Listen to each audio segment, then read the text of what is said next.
જે તમે બનવા માંગો છો, રૂપિયા વાળા, ગાડી વાળા, બંગલા વાળા, મોટા સાહેબ જેવા, બરોબર છે, ભણી ગણી આગળ વધશો, મહેનત કરશો તો સાહેબ કહેશો તો સાહેબ બનાવીશું, એ મેલડી છું.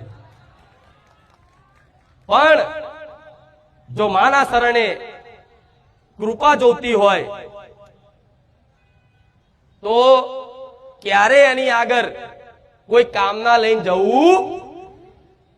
જો અગર તમે કામના લઈને જાવ છો ને ઘડે ઘડે માતાને કહો છો, તેનો મતલબ તમને એવો અધૂરો વિશ્વાસ છે કે માતા હોભળતી નહીં.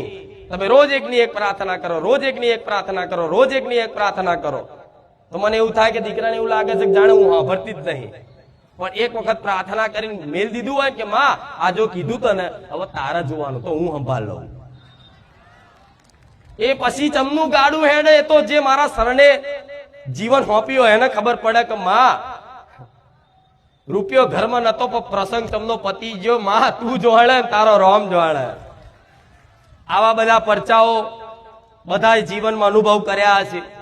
પણ હું માતા એવું કહીશ, તમે જે કામનાઓ કરો છો ને રોજ કે આ પૂરું થઈ જાય, આ થઈ જાય, આ થઈ જાય, બરોબર છે, તમને ચિંતા તમારા પરિવારની, તમારા દીકરા દીકરીઓની, ઘરની બધી ચિંતાઓ હોય. બધાના માથે દેવું થઈ ગયું હોય, કોઈ શરીરથી પીડાતું હોય, બધાની અલગ અલગ માંગણી છે. કોઈને એનો પતિ ના બોલાવતો હોય, કોઈને એની પત્ની હરખું ના રાખતી હોય, ગમે તે આવા સાંસારિક સમસ્યાઓ બધાના છે.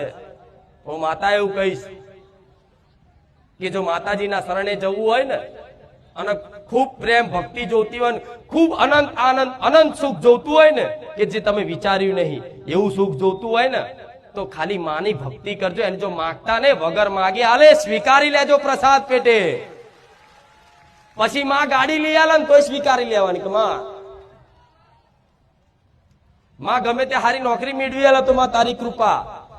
એવું આવી કદાચ ભક્તિ કરો તમારે ઘેર બેઠેલી કુળદેવીની, અને મારા જેવી મોનતા જે મનથી મોનતું હોય એની આવી ભક્તિ કરો અને કોઈ માગણી ના કરો, તો માતા કહીશ કે વગર માગે દેવ આલે ને એ તમે નહીં, તમારું કુટુંબ નહીં, તમારું સમાજ નહીં, તમારી દુનિયા જોતી રહી જાય કે આને માતાની કૃપા જબરી થઈ.